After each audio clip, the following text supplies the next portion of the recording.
वृंदावन बिहारी लाल की जय।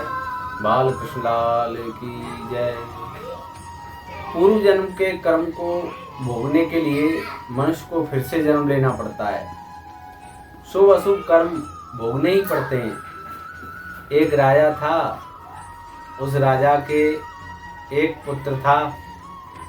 बहुत समय बाद राजा के उस पुत्र का विवाह हुआ। तो विवाह होने पर एक दिन राजा का बेटा अपने महल में अपनी पत्नी के साथ सो रहा था, लेकिन वहाँ एक तलवार टंगी हुई थी। तो राजा के बेटे की बहू उस तलवार को देखने लगी। ये तो तलवार बड़ी ही सुंदर है। वो तलवार बहुत भारी थी, वजनदार थी।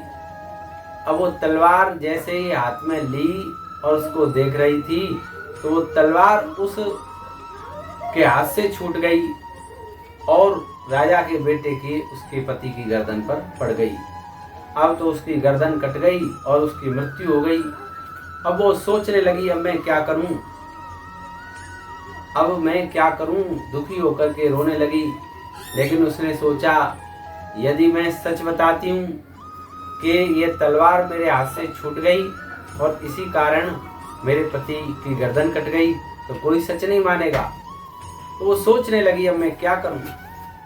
तो उसने सोचा कि ऐसा करती हूँ कि वहाँ मंदिर के पास ही बगीचा है, वहाँ एक तुलसी का वन है, बहुत तुलसी के पौधे लगे हुए हैं। क्यों ना अपने पति को वहाँ ले जा करके पटक दूँ, और वहाँ पुजारी जी तुलसी लेने आते हैं, सो कह दूंगी कि पुजारी जी ने मार दिया है। अब तो राजा की पुत्र वधू ने ऐसा ही किया। उसको तुलसी के बहुत बड़ा पेड़ था, उसके पास ले जा करके रख दिया। अब पुजारी जी जैसे ही तुलसी लेने आए तो वो हल्ला मचाने लगी, चिल्लाने लगी कि मेरे पति को मार दिया, मेरे पति को मार दिया। अब तो वहाँ सब लोग इकट्ठे हो गए। सबने एकत्रित होकर के देखा कि भाई पुजारी जी तो ऐसे नहीं है, ये तो बहुत ही पुण्यात्मा धर्मात्मा व्यक्ति हैं। इन्होंने तो आज तक किसी से गलत शब्द भी नहीं बोले, ये तो ऐसा कर ही नहीं सकते। अब जब राजा ने अपने पुत्र का संस्कार किया तो कुछ समय बाद संस्कार के नित्य जो कर्म थे वो सब करने के बाद कर्मकांड, एक दिन राजा ने पुजारी जी से पूछा कि पुजारी जी, आपका तो स्वभाव ही ऐसा नहीं है, आप तो ऐसे हैं ही नहीं, फिर आपने इतनी बड़ी गलती कैसे कर दी। पुजारी जी बोले, मैंने ये सब नहीं किया है, मुझे तो झूठा इल्जाम लगाया जा रहा है। तब राजा ने कहा, नहीं, मेरी पुत्र वधू झूठ नहीं बोल सकती, तुम झूठ बोल रहे हो। राजा ने आज्ञा दे दी अपने मंत्री को कि जाओ पुजारी जी के दोनों हाथ काट दो, पुजारी जी के दोनों हाथ अलग कर दो। अब तो मंत्री ने अपने सिपाहियों द्वारा पुजारी जी के दोनों हाथ कटवा दिए। पुजारी जी बहुत दुखी हुए, अपने गुरुजी के पास गए, गुरुजी से कहा प्रणाम करके कि गुरुवर, मैंने ये सब नहीं किया, फिर भी मेरे साथ ये क्यों हुआ। गुरुजी बोले, भैया हम तो इस बात को नहीं बता सकते, लेकिन जो हमारे गुरुजी हैं वो काशी में मणिकर्णिका घाट पर रहते हैं, तुम ऐसा करो वहाँ चले जाओ, वो बता देंगे। तब वो पुजारी जी वहाँ मणिकर्णिका घाट पर गए तो वहाँ आश्रम में गुरु माता थी, गुरुजी तो थे नहीं। तब उन्होंने आवाज़ लगाई, गुरुजी गुरुजी। गुरु माता आई, बोले गुरुजी कहाँ हैं। भाई हमें नहीं पता तेरा गुरुजी कहाँ है, कहीं गया होगा बाढ़ में, और वो तो ऐसे ही घूमता रहता है, काहे का गुरुजी। गुरु माता ने अपमान कर दिया गुरुजी का। अब तो जो पुजारी जी हैं वो उनको ढूंढने के लिए निकल गए।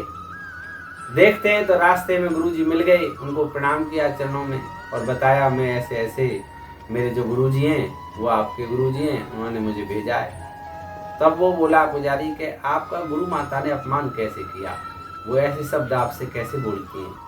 तब गुरुजी बोले कि भैया, मैं पूर्व जन्म में कौवा था और तुम्हारी ये गुरु माता गधी थी, तो मैं इसकी पीठ में चोंच मारता था, तो अब ये उसका बदला लेने के लिए मेरी पत्नी के रूप में आ गई है। जब मैं चोंच मारता था तो ये गधी थी, तो ये भागते भागते गंगा जी में प्रवेश कर गई, मैं भी इसकी पीठ पे था, हम दोनों की मृत्यु हो गई। अब फिर मैं तो गुरुजी बन गया और ये मेरी पत्नी बन गई।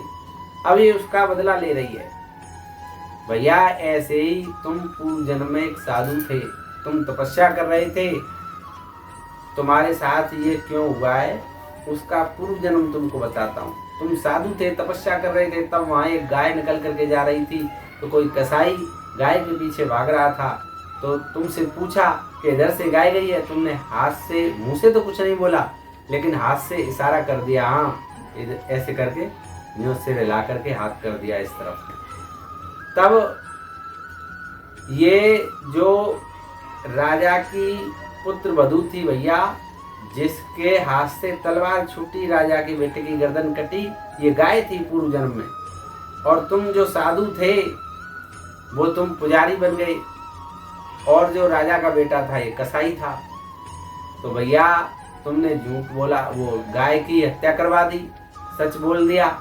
ऐसी स्थिति में अगर झूठ बोला जाए तो उसमें कोई बुराई नहीं है, क्योंकि गाय की जान बच जाती। इसलिए तुम्हारे दोनों हाथ कटे भैया। इसलिए ध्यान रहे कि कभी भी हमसे ऐसा कोई कर्म ना हो जाए कि हम उस कर्म को भोगने के लिए फिर से इस जन्म में आए और फिर से कर्म भोगें। बोल वृंदावन बिहारी लाल की जय।